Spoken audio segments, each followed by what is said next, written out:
Para sa ating mga balita, inilatag na ng MMDA ang mga alternatibong ruta para sa mga sasakyan at truck na papuntang southbound at northbound sa pista ng Itim na Nazareno sa Huwebes.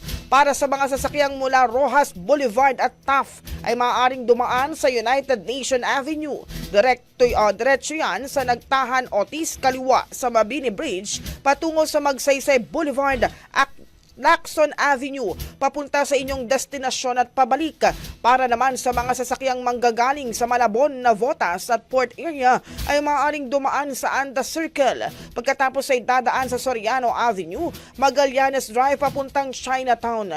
Sa mga truck naman na papuntang North Harbor, mula sa SLEX, dumiretso sa Osmeña Avenue, kakanan sa Quirino Avenue, diretso sa Nagtahan Street papunta sa Lacson Avenue, kaliwa sa Yuseco Street at diretso papuntang Kapulong Street.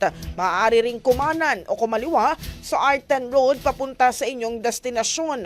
Habang sa mga truck mula naman sa Parañaque area ay maaaring kumanan sa Quirino Avenue papuntang Nagtahan at Lacson Avenue patungo sa inyong destinasyon. Para naman sa mga truck na papuntang south ay maaaring gumamit ng kaparehong ruta. Ang bahaging ito ay hatid sa atin ng Yummyvit ES2 Oral Drops. Simulang tuparin ang pangarap ng iyong anak. And stunting now,